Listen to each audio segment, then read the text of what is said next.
Okay, excellent. I'm going to try to keep it short so that Chiara doesn't have to stop me. Thank you, the organizers, the director of the 1000 Immunomes project at the Stanford School of Medicine, as well as the head of the AI platform at the Buck Institute, where I'm an associate professor there as well. And I'm going to talk about immunological biomarkers of aging and how they affect different organs. So one of the things that we know from COVID, and this is a very old slide I have more than 10 years ago, that not all people respond the same. So those are three different individuals. Some of them can get infected, some of them can resist that infection, and maybe some succumb and die. And you know that aging is a big factor in that biological decision as to whether or not we can control disease or we can die from it. And so we've seen those numbers. We published a paper in 2013 where we can predict the responses to a flu vaccine, where most of the older adults also fail to mount responses to the influenza vaccine and some other vaccines as well. And I'm going to skip through many of these slides because probably you know how cool, how cool is this that a community in the biomarkers of aging gets together. Anyway, so this is the frequency of naive CD8 T cells goes down with age, frequency of CD8 TEMRA, different type of cell, that's memory and response to previous encountering antigens, and you can start analyzing many of these different cell types and build clocks. In this case, we have an immune age clock, and these cells can actually infiltrate tissues and cause damage. So in this case, I'm showing a paper from Patricia Noon and Stanford where they found clonally expanded T cells in the heart of these individuals, and they recognize self-antigens as well as viral antigens, but not only for the heart. So here's an experiment where we looked at GTEx, genes that are associated with aging in different tissues, and we asked the question, do they overlap with immune genes? And the answer is for 51 out of the 54 tissues, there's a huge overlap. So there's two possibilities. Either there are immune cells infiltrating tissues, which we know there is with aging, or is the tissue that's becoming more immune-like, right? There's this loss of identity of cells as we get older, and it's both. And the other thing that happens with age is that immune cells also lose identity. And so this is a 1K1K study, 1,000 individuals, single cell data, and we basically compute the distance from the centroid, and you see that for CD8 T cells, some other cell types, you lose identity.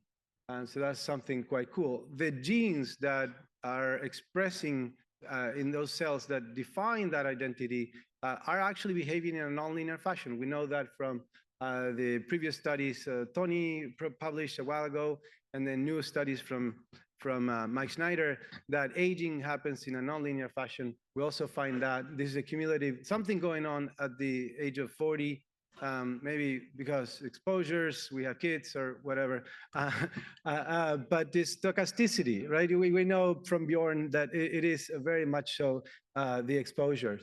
And so I'm going to jump into the relationship between exposures and inflammation.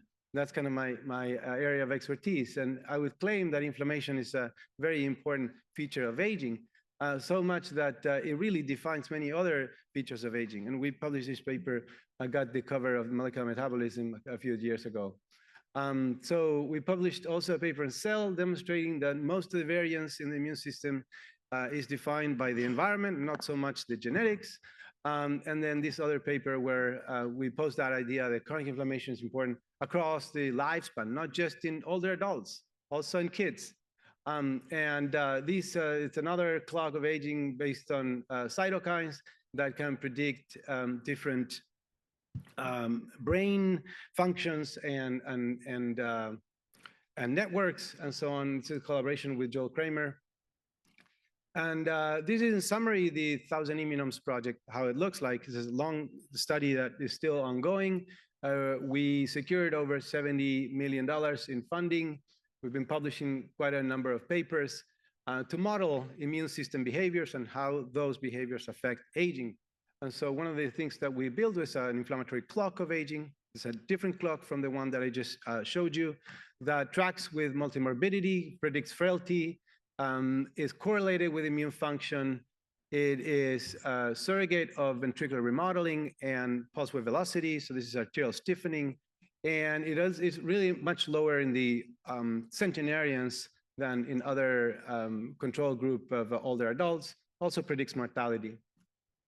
IH also behaves, this inflammatory age clock also behaves in a nonlinear fashion, something going on very, very dramatic at the age of 40.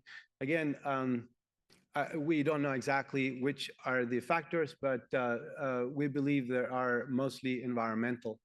And so I've been talking, and most people are focusing on this molecular and cellular aspect of aging. I borrowed this from a paper that was published by Ferrucci, by Luigi in 2018, where there's a hierarchical progression. There's molecular, cellular, phenotypic, and functional.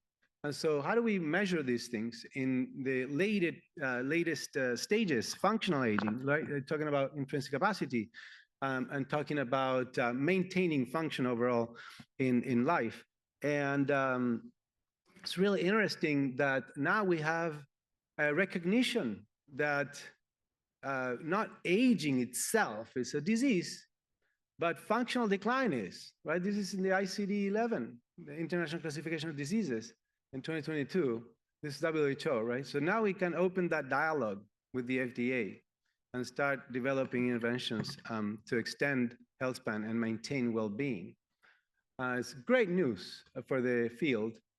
So we are the analytics platform of a longitudinal study of aging that was put together by Bruno Vella in the University of Toulouse in France. It's called Inspire Cohort. And we collected from the ICOPE. I can explain to you on a one-on-one what this is, but basically it's 50,000 people, and this is growing, using this screening platform. It's the integrated care for older people, and it looks at different functional measurements. Not so much the actual clinical testing, but it's a surrogate in an app, okay? And so we also have yearly visits with extensive clinical functional assays in 1,000 of those. So we picked 1,000 of these, and we have a number of different clinical measurements as well as multiomics. And so what do? We take the different domains of intrinsic capacity, like vitality, grip strength, and sensory, and other functional measurements. And we built a DNA methylation predictor of intrinsic capacity, trying to understand mechanisms and also have a way of assessing intrinsic capacity without the need of having the patient come into the clinic. So the rates of change in intrinsic capacity differ in different by gender or sex rather. And something that's quite cool is that almost no CPG overlap with first and second generation epigenetic clocks, which means we're capturing very different biology. Not surprisingly, we can correlate this with the exhausted CD8 T cells and different types of cells, as well as genes that are expressed in T cells, for example, CD28. And this was validated in the Framingham heart study. What you see here is the #1 gene that correlates with this intrinsic capacity predictor is CD28, and that's expressed in T cells. So a lot of immune system relationships with functional decline in these individuals. What I'm showing you in the top left is validation using saliva samples. So we not only are able to do it from blood, we can also take it from saliva. We generated different gene sets for different hallmarks of aging. and using LLMs, and mostly this predictor is correlated with chronic inflammation, cellular senescence, and some others. We can predict mortality better than other first and second generation clocks. And then that also intrinsic capacity clock has positive relationships with, so the loss of function also correlates with different functional measurements in this validation cohort. And it tracks inflammatory age, it tracks different biomarkers of decline. And we can also associate some of these things with what you've been eating, drinking, and other lifestyle choices. So the last piece, in the 30-second, is related to accelerating immunoaging research. And so we have a model that uses a NASA instrument.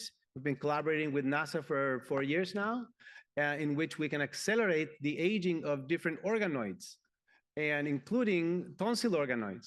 So we put them in microgravity, and we're able to change completely the program of these immune organoids, that when you put them in culture with a vaccine, they respond. They actually mount an immune response against the flu vaccine. And it is that response is dependent on the age of the donor. So it recapitulates very nicely immune aging, but this is in vitro, it's in a dish, right? When you put them in microgravity, there's almost a really good, perfect negative correlation between the genes that are overexpressed and underexpressed in response to stimulation to the vaccine and those that are changing in microgravity. So genes like STAT1 and all the interferon pathway that gets upregulated in response to the flu vaccine, now it's attenuated in microgravity. So we have a decent, I think, a really good model for immune decline. We propose this to use this as a screening platform, and we're extending that to, as I mentioned before, cardiac organoids, neural organoids, where we see very similar patterns. With that, I'd like to wrap up, and thanks my team, and thank you so much for listening. Thank you so much.